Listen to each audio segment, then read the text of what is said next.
বল খানকি ছেলে, তুই আমার গলায় চাকু বাঁধিয়েছিলি কেন? আমি আগে যদি জানতাম তুমি পুলিশ, তাহলে তোমার গলায় চাকু বানাতাম নাকি আমি? বোকাচোদা, পোশাক দেখে বুঝতে পারিস না পুলিশ নাকে? দেবো ডান্ডা দিয়ে মাঙে বাড়ি দেবো? আমার কোনো ডেট নেই, ঠেল, আমাকে ঠেলে দেন। তাহলে বল তো দেখে এইসব কাজ করতে কে বলেছে, তাহলে ছেড়ে দেবো। না বলবো না, বললে আমাকে আমার বড় ভাই আমাকে মেরে ফেলবে। তবে রে খানকি ছেলে বলবি না, দাঁড়া তোকে দেখছি। ও বাবা লে, ঠেলে দাও, লাগতে বলবো লাগতে। বল খানকি ছেলে বলবি কি? বল খানকি ছেলে বল। বাবা লে, লাল হয়ে গেল, লাগতে ঠেল দাও পুলিশ মামা, থালো আর দিব না, তো কাট বলবো না। খানকি ছেলে তোর পিঠে ছাল বাটলা তুলি দেবো। লে এদলে বলবো, ভালো না বলবো সব বলবো। মেরে পিঠে চাল তুলে দিল। তাড়াতাড়ি বল, নাহলে আদু খাই দেবো। বলতে স্যার বলতে আর মারেন না, বলে দেবো তাহলে। বেশ ঠিক আছে বল। আমি আমার আব্বার তাতে আইফোন পেয়েছিলাম, আমার আব্বা আইফোন কিনে দেয়নি, বলেতে তুই পারলে একটা কিনে লিগা, এই জন্য আমি এই তুলি করতে বাধ্য হইতি। এই কালাচোদা, এটা চুরি বলে না, এটা ডাকাতি বলে। লোকের গলায় চাকু ধরে এটা চুরি বানাচ্ছিস? মাংমারানির ছেলে, তোকে দেবো এক ঘাই। দামারা মেরেছেন, এবার মারলে তো মরে যাবো। তাহলে বল তুই সাহস কোথা থেকে পেলি? তুই তো ছেলে মানুষ, তোর দ্বারা তো সম্ভব না, তোকে এসব কাজ করতে কে সাহস দিল? মানে পুলিশ মামা সব কথা না বলতে হলো। আমার আব্বা দেখুন আমাকে বললো আইফোন কিনে দেবো না, তখন আমি ক্লাবে গেলাম, বালতিরা ক্লাবে। তারপরে কি হলো? ক্লাবে ঢুকে দেখলাম যে দুটো ছেলে বসেছিল, আমার বন্ধু হয়। তাদেরকে বললাম, দেখ বন্ধু, খুব ধোয়াতে বললো কি করে হওয়া যায়। তারা আমাকে ঢুকতে দিল। দেখ খুব ধোয়াতে বড় লোক হতে গেলে চিন্তাই করতে হবে, মানে ডাকাতি করতে হবে। তাহলে চাকু কোথায় পেলি? চাকু আর বন্দুক দুটোই আছে পুলিশ মামা ওদের কাছে। তার মধ্যে থেকে আমাকে বন্দুকটা দেয়নি, আমি নতুন ছেলে মানুষ, আমি চালাতে পারবো না বলে আমাকে চাকুটা দিয়ে দিল। তবে রে দাঁড়া, ওদের সেটা ভাঙছি। এখন গেলে তাহলে ওদের কাছে চাকু আর বন্দুক পাওয়া যাবে তো? হ্যাঁ দাবে পুলিশ মামা দাবে। ক্লাবের নাম কি বললি আরেকবার বল? বালতিরা ক্লাব পুলিশ মামা। ও, আর ওই দুজনের নাম কি? একজনের নাম সাদা দামাগাইতে থাকবে, ওর নাম বলতু। আর একজনের নাম বড় ভাই বলে ডাকি, ওর নাম দাঁড়িয়ে যাবে। বড় ভাই বলে ডাকি, তার মুখে দাঁড়িয়ে থাকবে, বলো দেখবা। আচ্ছা বেশ, তুই এখানে থাকবি, পালানোর চেষ্টা করবি না, নাহলে তোর কপালে কষ্ট আছে। আমি তাহলে ওই দুটোকে ধরে নিয়ে আসি কি? তুই তখন তোর বাড়িতে ফোন করে জানা 1 লাখ টাকা দিতে বল, তাহলে তোকে ছাড়বো। আমি আসছি, মনে থাকে জানো, পালানোর চেষ্টা করবি না। আচ্ছা বেশ ঠিক আছে পুলিশ মামা। এসব কোন বাপে যে এসব কুলাঙ্গার ছেলে জন্ম দেয়? এখনো ঠিক মতো বালি ওঠেনি, লোকের গলায় চাকু ধরে টাকা ইনকাম করছে। এসব ছেলে আমার হলে না, গাড়ি লাথি ভরে দিতাম। বড় ভাই কেলটুকে তো পুলিশে ধরে নিয়ে গেছে, এবার আমাদের কি হবে? কি মাংমারানির ছেলেগুলা এমন কাজ করে না? বললাম তো ছেলে মানুষ একা যাস না, কিসের কি কথাই শুনলো না। ভাগ্যেশ আমাদের জানে নাম না করে দেয়, তাহলে আমরা অফিসে যাবো। ও শালা কালো মনে হচ্ছে আমাদেরকে ফাঁসি দেবে বড় ভাই। ওসব বাদ দে, তাহলে এখন আমরা কি করবো বল? একটাই উপায় আছে বড় ভাই। কি উপায় বল? এখন আমাদেরকে কিছুদিনের জন্য গা ঢাকা দিতে হবে। কেন রে, আমরা কেন লুকিয়ে থাকবো? বড় ভাই না হলে এই কেলটু যা আর আমি ছেলে না, ও আমাদেরকে ফাঁসি দিতে পারে। তা কথাটা তো তুই মন্দ বলিস না। তাহলে আমাদেরকে কিছুদিনের জন্য গাটাকা দিতে হবে, তাই তো? হ্যাঁ বড় ভাই তাই। ঠিক আছে চল তাহলে। হ্যাঁ বড় ভাই, সেটাই সব থেকে বেটার হবে। চুদির ভাই খানকে ছেলেটা যা করেছে না, পুলিশে ধরে নিয়ে গেছে ঠিকই আছে। কি করেছে দেখো দিনই, পুলিশের গলায় নাকি চাকু ধরেছে, ধরে টাকা আদায় করবে পুলিশের সঙ্গে। কত বড় সাহস দেখো দিন ওর। আবার বলে কিনা 1 লাখ টাকা লাগবে, নাহলে ছাড়বে না, মেরে গাড় ভেঙে দেখ পুলিশে। আমি ওইসব টাকা ফাঁকা দিতে পারবো না। আর বলো না, তোমার ওই বাটপার ছেলেটা কি করেছে জানো? কানকে ছেলে চুদির ভাই আমার পুলিশের গলায় চাকু ধরেছে টাকা আদায় করবে বলে, দিয়ে জেলের ভাত খাওয়াচ্ছে এখন। তাহলে কি করবে এখন?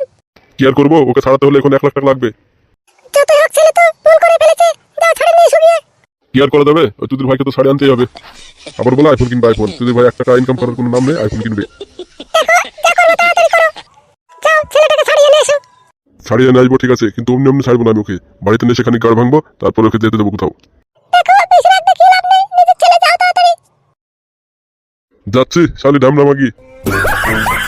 এইসব চুদির ভাই দেখে জন্ম দেওয়ার সময় বোধহয় ভুল হয়েছিল, সেই জন্য আলতু ফালতু কাজ করে বেড়ায়।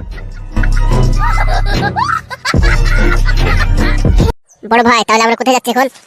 এখন আমরা কৃষ্ণনগর যাবো। কৃষ্ণনগরে আমার একটা বন্ধুর বাড়ি আছে, ওর বাড়িতে দুদিন থাকবো গিয়ে। তো বলছি বড় ভাই, তাহলে ট্রেন কখন আসবে?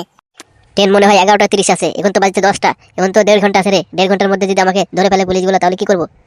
ঠিক তো বড় ভাই, এত লেট করা তো যাবে না, চলো তাহলে আমরা বাসে যাই। এই বল্টু, আমি তো বাস স্ট্যান্ড চিনি না, তুই চিনিস তো বাস স্ট্যান্ড? হ্যাঁ বড় ভাই, আমি প্রত্যেকটা বাস স্ট্যান্ড চিনি এখানে, চলো কোনো সমস্যা নেই, আমি নিয়ে যাবো। কিন্তু বাসে তো অনেক দেরি হবে রে বল্টু, তাহলে কি করবো? বাসে যাবে না ট্রেনে যাবে? বাসে গেলে সব থেকে বড় হবে বড় ভাই, ট্রেনে অনেক লেট হবে, আর তখন তো বসে থাকা যাবে না স্টেশনে, যদি ধরে ফেলে। তা তো কথাটা তুই ঠিক বলেছিস, তাহলে বাসে যাবি বলছিস, চ তাহলে চ। ঠিক আছে এসে বড় ভাই। চ চ চ। বেতাইতে হতো কৃষ্ণনগর, কে যাবেন চলে আসুন, বাস ছাড়বে কিছুক্ষণের মধ্যেই। বড় ভাই ওই গাড়িটা মনে হচ্ছে কৃষ্ণনগর যাবে। তাই তো দেখছি রে, চল চল কাছে গিয়ে দেখি। বেতাইতে হতো চাপড়া কৃষ্ণনগর। কে যাবে চলে আসুন। তোমরা কোথায় যাবা ভাই? আমরা কৃষ্ণনগর যাবো। কত ভাড়া কৃষ্ণনগর? ভাড়া দেখে লাভ নাই, গেলে চলো, নাহলে গাড় মারোগা। আমার আবার বাসে অনেক প্যাসেঞ্জার বসে আছে। বড় ভাই কৃষ্ণনগর 150 টাকা ভাড়া, কি করবো তাহলে? এসব দেখে লাভ নেই, বিপদের সময় যেতেই হবে, 500 টাকা নিলেও যেতে হবে। তাহলে দুটো টিকিট কাটবো নাকি? ঠিক আছে কাট, লেট করিস না। এই যে ভাই, আমাকে দুটো টিকিট দাও কৃষ্ণনগর। ঠিক আছে খানকে ছেলে, টাকা দে। এই নাও দাদা। ঠিক আছে যা, বাসে গিয়ে বসগা। টিকিট দিলেন না যে দাদা, টিকিট দেবেন না? মাংমারানির ছেলে, টিকিট লাগবে না, যা। আচ্ছা ঠিক আছে যাচ্ছি। বলছি কোন বাসটা একবার দেখলে? আচ্ছা দাদা কোন বাসটা? গুদমারানির ছেলে, দেখতে পাচ্ছিস না, ওই পেছনে ওই বাসটায় যা। ঠিক আছে দাদা। এসব চুদির ভাইগুলা কোত্থেকে যে আসে, মাথাটা জালি খেয়ে নিল। বল ভাই ওঠো, তাড়াতাড়ি ওঠো। উঠছি, দাঁড়া, বোকা চোদা ঠেলিস নি।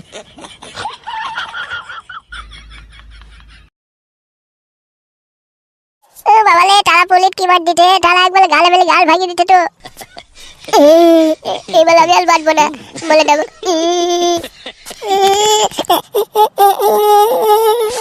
এই কালুয়া আসি রে, কালুয়া। ওটা আব্বাল গলা না, আব্বাল গলা না ওটা। আটি আব্বা আটি, আমাকে এই টালা পুলিট মামা খুব মারতে। গেটটা খুলতে বল তোর পুলিশ মামাকে, আমি ভিতরে যাবো তোকে ছাড়ানোর জন্য। তুমি এখানে বোর্ড থাকো, পুলিট মামা এক্ষুনি আসবে, ও একটু বাইরে গিয়ে।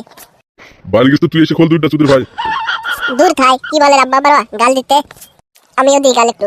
এ বুকা তো দেখান কি তেলে, পুলিশ মামা আসবে তারপর ঢুকতে দেবে তোকে। আমি খুলতে পারবো না, ও তাবিনি তলি গিতে। ঠিক আছে বাইরে বসে থাকলাম। কে রে কালুয়া, বাইরে একটা বুকাচোদের মতো লোক বসে আছে, কে ওটা? তোর বাপ? হ্যাঁ পুলিশ মামা, ওটা আমার বাপ। দাঁত বের করে হাসি কেনে বুকাচোদা, দেখবে নি মেরি গাড় ভাঙিয়ে দেবো। বলছি পুলিশ মামা, আব্বা মনে হয় টাকা নিতে আমাকে থানানোর জন্য। ও টাকা লেছে, ঠিক আছে তাহলে ওকে ভিতরে আসতে বলছি। হে বালপাকা বুড়ো, ভিতরে আই, গেট খুলে দিয়েছি। ঠিক আছে যাচ্ছে স্যার। এবার মনে হয় আমাকে ঠেলে দেবে, আমাকে আর মারবে না, আব্বা টাকা নিতে। তো বল বুড়ো, কত টাকা নিয়ে এসছিস? ওই আপনি যা বলেছেন স্যার, ওই 1 লাখ টাকা নিচ্ছি। এই না হলে কালুয়ার বাপ, দে টাকাটা দে। বলছি স্যার, গরিব মানুষ, কিছু কম করলে ভালো তো না? আবার কম? ঠিক আছে 10,000 কম দে, তাহলে 90,000 টাকায় দে। এই যে নেন স্যার, এতে সব 500 টাকার নোট আছে, পুরো 90,000 টাকা গুনে নেন। কিলো স্যার, টাকাটা দেখে নেবেন না? না, তোর উপরে আমার পুরো ভরসা আছে, আমাকে আর ডবল করে টাকাটা গুনতে হবে না। দাঁড়া টাকাটা পকেটে ভরি। যা, এবার তোর ছেলেকে নিয়ে যা। ঠিক আছে স্যার, যাচ্ছি। শোন আর একটা কথা, তোর ছেলেকে সাবধান করে দিস, না হলে তোর ছেলের পেছনে তোর বাড়িটাও বিক্রি হয়ে যেতে পারে। যা নিয়ে যা। আচ্ছা ঠিক আছে স্যার, সাবধান করে দেবো। শোন বাপ আমার, আমরা তো গরিব মানুষ, এই ভুল আর কোনোদিন করিস না, ঠিক আছে বাপ? এই কালুয়া, ওই বালছিরা ক্লাবে যারা নাইকো, ওরা কোথায় গেছে? আমি জানি না পুলিশ মামা, তাহলে ওরা আমাদের পালিয়ে গিতে। পালিয়ে যাবে কোথায়? পুলিশের হাত বিরাট লম্বা, একদিন ধরে ফেলবো ঠিক। আর যখন ধরবো এক একজনের গাড় ভেঙে দেবো। কি রে কালুয়া, আমি তোকে কি বললাম, কানে ঢুকেছে কিছু? ঠিক আছে আব্বা, আমার জীবনে ভুল করবো না। আমার জন্য তোমার 1 লাখ টাকা চলে গেল, ওই টাকা দিয়ে আমার একটা আইফোন কিনা হয়ে যেত। তুমি যদি আব্বা আগে আমাকে আইফোন কিনে দিতে, তাহলে তোমার 1 লাখ টাকা দিত না। ঠিক আছে, টাকা গেছে, আর কোনোদিন যেন ভুল করিস না বাপ। ঠিক আছে, আর কোনোদিন ভুল করবো না।